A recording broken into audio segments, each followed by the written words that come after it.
confusion there by the starter, shaking his hand there. But we will get you ready for the College Women's 4x1500 meters Championship of America, presented by Timex. We've got a lot of great teams on the track. A lot of blue chip distance programs, a lot of other ones just getting in the mix, trying to get an upset here. But we have Oklahoma State, Notre Dame, New Mexico, Washington, Virginia, Providence, Wisconsin, Indiana, Georgetown, Michigan State, Ole Miss, Penn State, Toledo, and UConn. It is a packed heat, and you can already tell time not of the essence here in the rain. What matters is the wheel. They are all here to win. 4 women. There will be 3 handoffs, and we are here to win the Penn Relays. Already a little bit of confusion from the Michigan State athlete. Not sure what happened there. As we have that's getting mixed up. We got athletes doing strides on the inside of the track. Remember, the rail is in lane 4. But Michigan State athlete in the lead, followed by Oklahoma State. Trevor, what are you seeing? Man, this is a fun one. You know, you get to see the sprinters so often on those short sprint relays, whether it's the 4x1 or the 4x4. A lot of times we'll see the same athletes. But when you talk about distance depth, we really only get to see the DMR indoors. And even that, you still have a sprint leg. So it's really fun to see these distance programs like New Mexico. There you see Oklahoma State powerhouses at the cross-country seasons and on various distance events. But it's really a chance for them to show off their distance depth here. And like you said, there's not just the wheel, but a lot of pride on the line here at Penn Relays. This is a great way to measure up your distance program against the best of the best. You've got a lot of the top DMR teams from indoors on the track here. We've got Notre Dame, who was 3rd, Oklahoma State 6th, Georgetown 5th, all wanting to test their limits here in the 1,500-meter relay. Couple of teams to keep a close eye on. Washington comes in with the fastest time on paper. They've got 4 women deep in the 14s. Chloe Forster, 4:16. Zoe O'Sullivan stands out. Her converted mile would be a 4:13 in the 1,500. But this is one of those races where the time on paper is helpful, but it doesn't mean everything. It's your ability to race under pressure. I think this is a great opportunity for teams to throw in some athletes that they know will feature near the top of their conference and get them some experience racing against other top teams. At those conference championships, it is a rare moment that top times are what matter. It is your ability to race, your ability to shut the door on other teams when it counts, and every one of these women is getting the opportunity to practice that here at the incredibly prestigious Penn Relays. We joke about it sometimes at championships where they're not always the fastest races on the distance side. Like you said, it's all about getting in there and mixing it up. Look at Michigan State out in front of Oklahoma State. Of course, such great distance program there in Stillwater. New Mexico as well. And Washington, you mentioned Sophie O'Sullivan, daughter of Sonia O'Sullivan, who we can mention more later, but has her own history here at the Penn Relay. So as we've brought up a couple of times in the past, it's cool to see some of the full circle stories happening here at the Penn Relays. Of course, since 1895, there's going to be a lot of generational ties. We talked about high school athletes getting to continue competing as collegiate athletes and then post-collegiate athletes here at Penn Relays. But like you said, mother-daughter combos, father-sons, just so much history running through the rubber track here at Franklin Field. Team I'm really excited to watch here. Notre Dame currently sitting in 5th place. Got to catch up with their coach, Chris Neal, the other day. He said they are running really well right now. Really excited to get the opportunity to compete against these top teams and show that they are right there among them, if not the best of these great distance programs. There goes New Mexico into the lead. Coach Joe Franklin always has a great squad out of Albuquerque. And New Mexico there in those distinctive light blue over red. Washington, though, with a little something to say. The Huskies out in front now. Oklahoma State keeping pace with them. And, of course, it is a different handoff zone than we're used to, but you can see them at the top of the bend there. Washington hands off first. Oklahoma settling in behind them. Oklahoma State, rather. And we start to see a bit of a gap opening up 5 meters back to Michigan State or so. The Spartans giving chase, but here comes Wisconsin and others. This thing is definitely not over. A lot of running left to do on each leg as well. We can see a lot of lead changes. We have seen slow legs, 4x miles, 4x15s, DMRs, whatever it is over the years. But I think that the Huskies and Oklahoma State They want to push this pace a little bit. Yep, Coach Powell's Huskies really excited to be out here to challenge some of these top teams. They are right there among them as well. But I like the way this is starting to string out. That first leg, it mostly stayed together. All the women knowing that every other woman in that heat is also very, very strong and very fit. So a little bit of hesitancy. But once you sense a little bit of a crack in the door, you've got to keep it rolling. Something I really appreciate about the women's relays in the long-distance events, and I say it time and time again, they are just so much smarter than the men. We saw it in the DMR yesterday. Oklahoma State had the door open. They could have been at least a podium team if Shop had kept it rolling, but hesitated on the pace, and that leaves anything to happen. Meanwhile, the women, they have no mercy. Once they realize that they've got an advantage, they're going to keep pressing and challenge the other teams to stay with them. Yeah, it's a little bit more, there's strategy, there's gamesmanship, and we see it at the international level as well, where everybody thinks that they've got the best kick, right? Despite what history might say, you look at somebody in the field that maybe has on paper the best kick, but everybody thinks, well, if I can just keep it to the last couple of meters, last 100, 200, whatever it is, even 400, but then a lot of people just get their doors blown off. I mean, and you go, man, you have a much faster PR or a faster aggregate time on a relay. Why did you guys not push the pace? And I think all the teams are doing that here. I mean, they're all trying to race. Nobody's jogging. As you see Washington now being passed, or at least up on the shoulder, New Mexico and Wisconsin. Yep, as we said that, I think some of the women looked around, realized that just about everybody was still in the race. So looking around, realized they weren't dropping anybody, but New Mexico starting to pick up the pace a little bit. That's the Indiana athlete on her shoulder. Right now, every team except for Virginia is in this lead pack. It is still anybody's race. New Mexico continuing to lead. Indiana stalking them on the outside. I really like where the Notre Dame athlete is right now, watching the action unfold in front of her. Michigan State, our early leader, also in a good position. Starting to get a little froggy there on the outside. Maybe she's thinking of going around and starting to push the pace. But really, every single woman in this race, they know what their strengths and weaknesses are. They've raced these women time and time again. These are matchups we see over and over again with some of the best distance runners in the U.S. They've run cross country against each other. They've run track against each other. They're sizing each other up, and every one of them trying to figure out when they need to go to hand off the baton in the lead.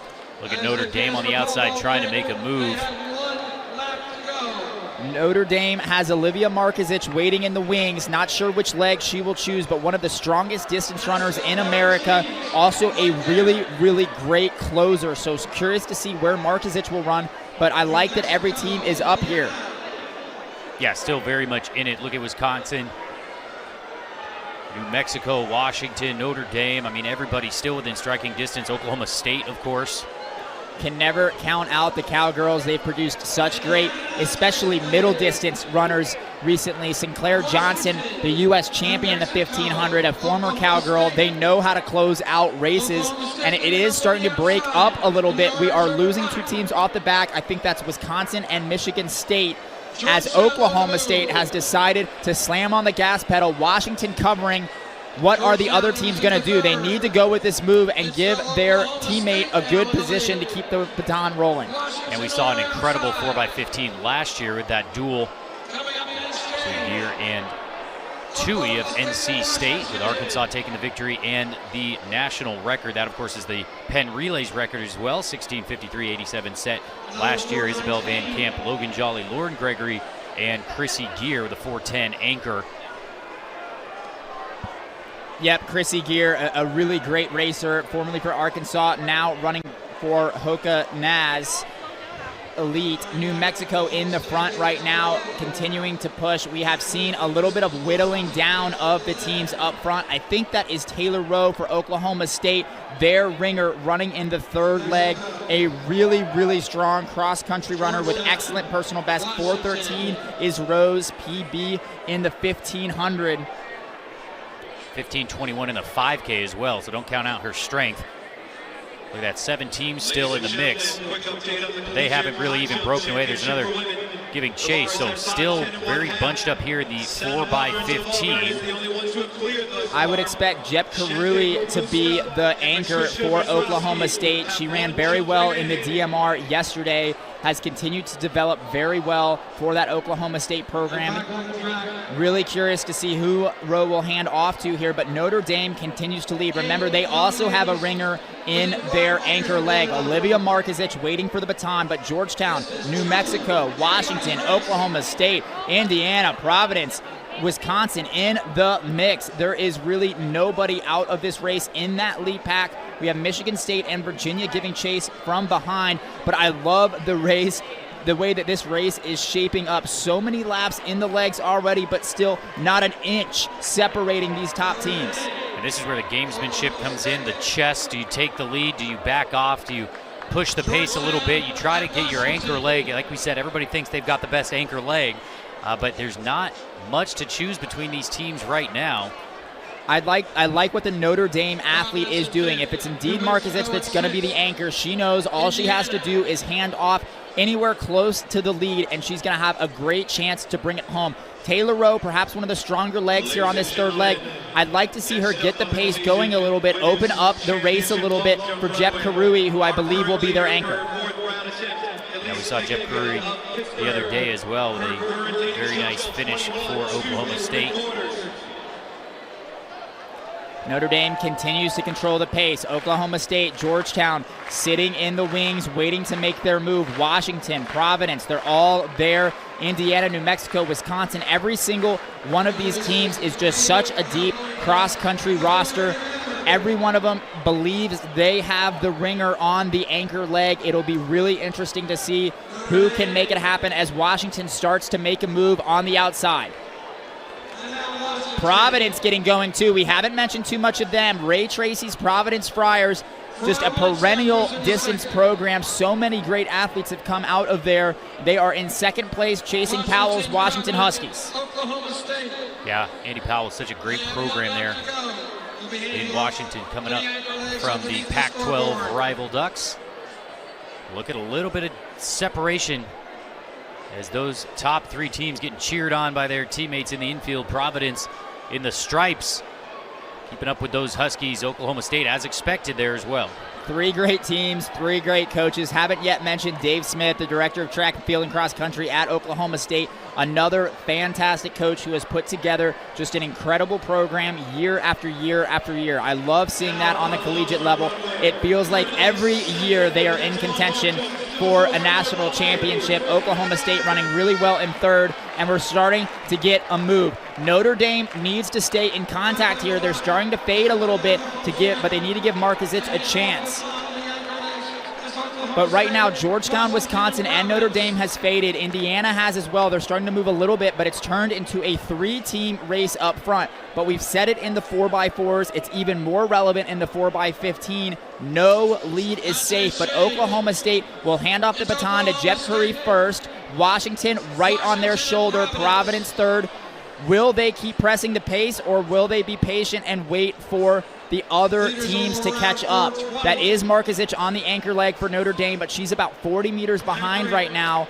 We'll be curious to see if the leaders continue to press the pace. Sophie O'Sullivan on the final carry for Washington. Long stride. Well, Trevor, we joked about it yesterday watching the 4x mile from 2005. The men, we know what they would do right here. They would slam the brakes. They'd look around. They would let other athletes in the race. The women running much tougher, keeping the race moving. Jep Curry front, O'Sullivan in second, and Providence running in third. Georgetown and Wisconsin trying to get back in the race, as is Olivia Markovic and the New Mexico athlete. Well, it's obligatory, of course, to mention Sophie O'Sullivan is the daughter of Sonia O'Sullivan, world champion for Ireland, four-time Olympian and a silver medalist in the 5K at the 2000 Games. Sophie's putting together a pretty good career of her own. She was the 2019 under-20 champion at 800 meters for Australia. But those three breaking away now, and as you said, Jep Curry out in front looks very comfortable. O'Sullivan sitting there behind Providence in third. Providence has run really well. We didn't mention them much early on. They were just kind of hanging in the back of that pack, but did a really good job staying in contention. Jep Curry, Providence, and Washington. Oklahoma State, Washington. We have just Coach Powell, Coach Tracy, Coach Smith. You know there's a little bit of battle happening there, a little bit of pride on the line between those coaches and between these great programs in the 4x15. It is still our top 3 teams. Providence sitting on the shoulder of Oklahoma State. Billa Jep Karui leading the way in the orange for the Cowgirls. Sophie O'Sullivan just cruising right now. She set a new personal best at the Peyton Jordan meet a couple of weeks ago in the 1500 meters. So they all look very comfortable up front. And the racing is going to start very quickly, I think. Jep Karui's done a great job keeping the pace moving, profiting off her early teammates' work to get her the baton in the lead. Georgetown is struggling to close. So is Washington. Farther back, Olivia Markovic just passed Abby Goldstein. That's Notre Dame moving in front of New Mexico. But Jep Karui is keeping the pace rolling here and not letting these other teams back in the race. Jep Karui, the Big 12 champion indoors over the mile, also ran a leg on the winning DMR. So very used to mixing it up with top teams. Ran a leg on the 6th placing DMR at the Indoor National Championships as well. So All-American out in front. That's Jep Karui of Oklahoma State. You wonder if leading is going to end up taking the toll on her. Sophie O'Sullivan's been settled into 3rd the whole time. Providence there as well. Kimberly May, New Zealand native, in 2nd. Now here comes O'Sullivan. O'Sullivan, this race means a little bit extra to her with the history her family has on this track. They have hit the bell lap. The stands are getting going. I love watching the first 3 legs, the teammates cheering on the side, the Oklahoma State Cowgirls urging Jep Karui on. They are running so well throughout this race. Washington on the outside. May of Providence. A little bit of confusion there with May and O'Sullivan trying to get their position. O'Sullivan going to the well, digging deep. Jep Karui has opened the door here. Wow. Wait a minute. May's still in it too. Kimberly May has found a little bit of something here. She has done a great job biding her time. Providence, Oklahoma State. Listen to the crowd. Kimberly May make a move around Jep Karui on the outside? Kimberly May. Providence has run so well throughout this race. So has Oklahoma State. Coming into the final straightaway, they are shoulder to shoulder. Kimberly May has found another gear. She has one step on Jep Karui. She is going to break the tape first and take the win for the Providence Friars. Ray Tracy's Providence Friars in the 4x1500. Wow, what a race. Look at the congratulations on the face of her teammates. A well-deserved victory there. What a perfectly timed move from May. Coming around the bend, Jep Karui looked very confident and in control for Oklahoma State, but Kimberly May just had a little bit left for Providence as Washington ends up 3rd. Sophie O'Sullivan not able to pull something out of the hat and take the victory, but Oklahoma State did a lot of leading on that final leg. Providence bided their time, and they are rewarded with the victory. Providence has not won this event since 1991. Wow, but what a race there by the Providence women, and we have them downstairs with Olivia. All smiles, all cheers for Providence. You guys put on a show. You had to bring it home for your team. What was going through your mind that last 50 meters? I literally was like, it's for the team, it's for the team. And we knew we could do it, but I was scared. I was really scared.